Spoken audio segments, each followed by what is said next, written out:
Assalamualaikum warahmatullahi wabarakatuh. Alhamdulillahi rabbil alamin. Wabihi nasta'inu ala umurid dunya waddin. Wassalatu wassalamu ala ashrafil mursalin Sayyidina Muhammadin wa ala alihi wa sahbihi ajma'in. Subhanaka la ilma lana illa ma'allamtana innaka antal alimul hakim. Rabbi shrah li sadri wa yassir li amri wahlul 'uqdatam min lisani yafqahu qawli, amma ba'd. Saudara-saudariku kaum muslimin dan muslimat rahimakumullah. Alhamdulillah kita berjumpa kembali dalam tadzkirah ringkas ini. Dan pada kali ini kita akan membahas satu topik yang berkenaan dengan kunut. Perasankah saudara bahwa ketika imam membaca kunut dalam salat subuh ataupun pada salat witir separuh yang akhir dalam bulan Ramadan, maka ketika imam membaca doa kunut, kita dapati agak bervariasi dalam bacaannya. Apa yang saya maksudkan adalah ketika imam memulai bacaan kunut, yaitu dari permulaan Allahumma hdina fi man hadait wa afina fi man afait wa tawallana fi man tawallait wa barik lana fi ma a'tait wa qina bi rahmatika syarra ma qadait. Imam membacanya dengan suara kuat, dengan suara yang nyaring, dan sementara makmum mengaminkan doa imam.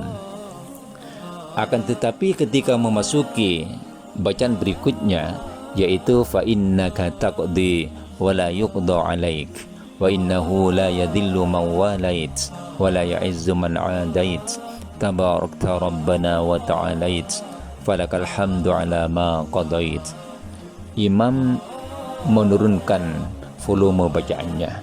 Imam memperlahankan bacaannya agar supaya makmum perasan bahwa pada ketika itu makmum sudah tidak disunatkan lagi untuk mengaminkan doanya, akan tetapi dikehendaki ikut bersama-sama membaca. Kenapa begitu? Saudaraku, bacaan yang imam membaca kuat dan makmum mengaminkan itu tadi, itu adalah termasuk kalam doa. Doa artinya permintaan dari pihak bawahan ke pihak atasan.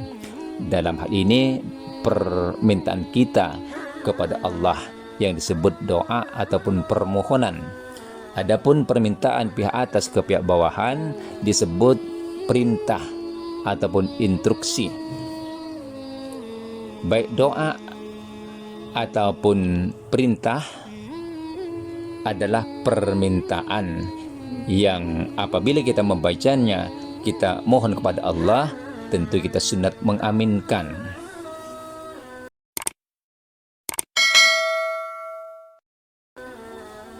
Jadi ketika membaca Allahumma hdina fi man hadait, wahai Allah, bimbinglah kami, berilah kami petunjuk bersama orang-orang yang telah Engkau beri petunjuk. Makmum sesuai membaca amin, dan itu disunatkan membacanya. Wa tawallana fi man tawallait, dan tolonglah kami bersama orang-orang yang telah Engkau tolong. Amin, sesuai. Akan tetapi ketika imam membaca fa innaka taqdi, itu sudah memasuki kalam tsana, di mana makmum tidak dikehendaki untuk mengaminkan doa imam, mengaminkan bacaan imam. Akan tetapi yang disunatkan adalah sama-sama membaca, sebab dari fa innaka taqdi itu sudah termasuk kategori tsana, bukan doa ya, tsana. Tsana, tsa, non, alif, hamzah, thanaun, artinya sanjungan ataupun pujian. Karena sanjungan ataupun pujian, jadi tidak perlu untuk diaminkan, dan memang tidak sesuai untuk diaminkan. Contohnya ketika imam membaca fa innaka taqdi wa la yuqda alaik, karena sesungguhnya engkaulah zat yang menghukum, bukannya engkau yang dihukum. Amin, ya tidak sesuai, sebab itu hanya sanjungan. Wa innahu la yadhillu mawalait, dan bahwasanya tiada akan hina orang yang engkau tolong. Amin, tidak sesuai, sebab bukan permohonan, akan tetapi hanya sanjungan. Sebab itu makmum disunatkan sama-sama membacanya. Dan setelah selesai membaca falakal hamdu ala ma qadait, maka imam akan meneruskan bacanya, yaitu wa nastaghfiruka wa natubu ilaik. Perkataan ini, kalimat ini sudah termasuk kalimat doa, bukan kalimat sana, bukan sanjungan lagi, akan tetapi termasuk kalam khabar bi iradati doa.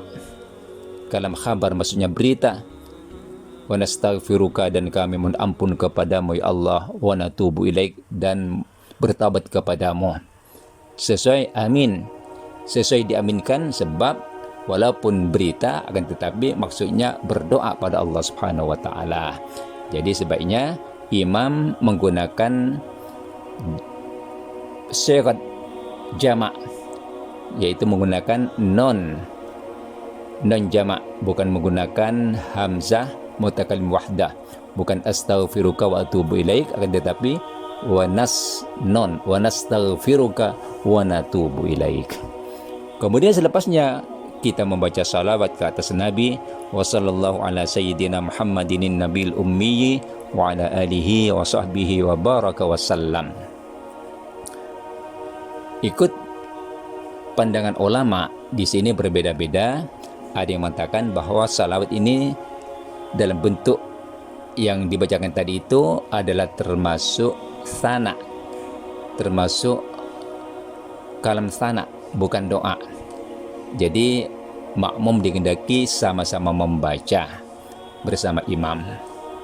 Akan tetapi pendapat yang lebih kuat, wasallallahu ini sampai akhir termasuk doa, yang artinya imam perlu membaca dengan kuat dan makmum perlu mengaminkan. Disunatkan mengaminkan bacaan imam itu tadi.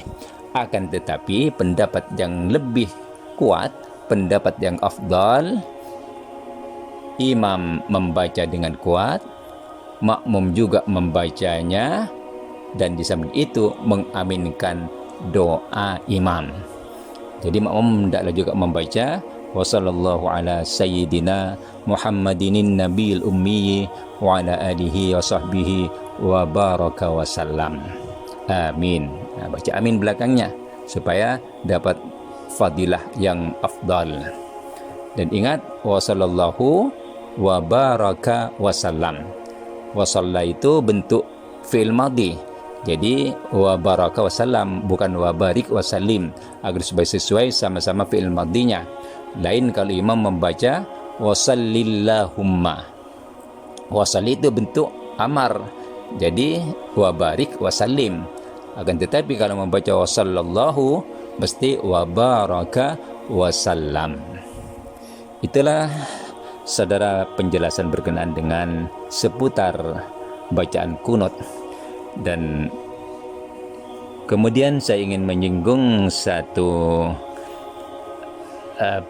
fenomena kebiasaan bacaan dalam doa.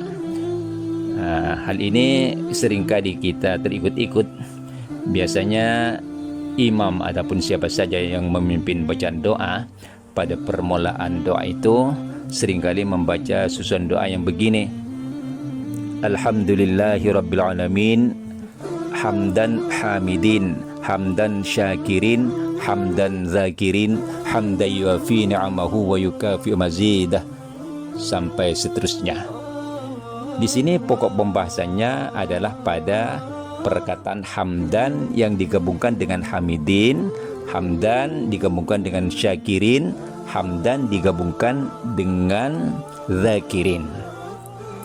Dalam ilmu nahwu, susunan seperti ini adalah salah. Jadi sekali lagi minta maaf ya.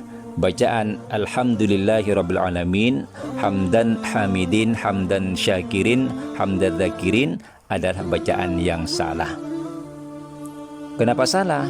Sebab sepatutnya hamdan dengan hamidin, hamdan dengan syakirin, hamdan dengan dzakirin itu dijadikan tarkib idhafah. Artinya susunan mudhaf dan mudhaf ilaih. Yang hamdannya itu menjadi mudhaf, dan yang kedua hamidin, zakirin ataupun syakirin itu menjadi mudhaf ilaih. Dan dalam peraturan ilmu nahwu, mudhaf tidak boleh diberi tanwin.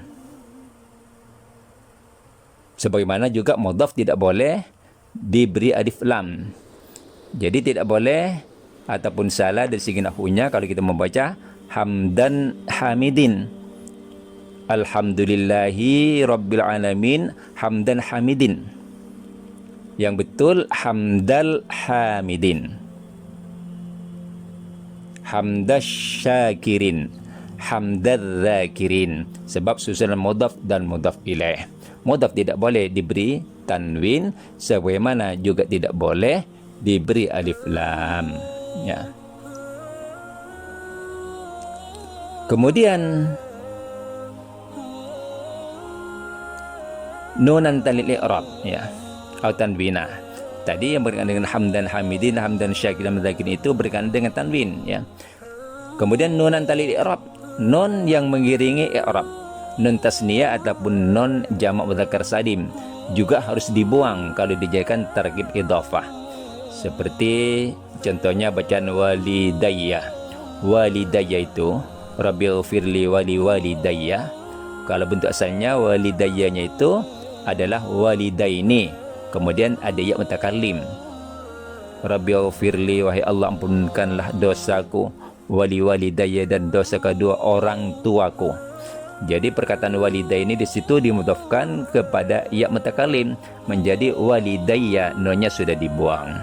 Sama juga dalam nun jamak mudzakkar salim, umpamanya kita mengatakan Abu Jahlin mim musyrikil arabi, bim musyriki Makkah, atau mim musyriki Quraisy. Abu Jahal termasuk orang musyriknya orang Makkah, orang musyriknya orang Quraisy, orang musyriknya orang Arab umpamanya. Jadi situ musyriki di situ ada nunnya sebab jamak mudzakkar salim. Asalnya mim musyrikinal Arab atau mim musyrikinal Quraisy atau mim musyrikina Makkah. Tapi karena jamak mudzakkar salim peraturannya kalau dijadikan tarkib idhafah, yang mudhafnya harus dibuang nunnya menjadi musyrikil Arab, musyriki Makkah, musyriki Quraisy, macam itu ya. Itulah saudaraku penjelasan berkenaan dengan beberapa topik pada kesempatan ini, yaitu berkenaan seputar doa kunut dan di seputar pembacaan doa yang seringkali kadang-kadang kita terikut-ikut saja. Mudah-mudahan apa yang saya sampaikan dapat bermanfaat untuk semuanya, dan terima kasih atas segala perhatiannya. Mohon maaf atas segala kekurangannya. Wal afu minkum. Wassalamualaikum warahmatullahi wabarakatuh.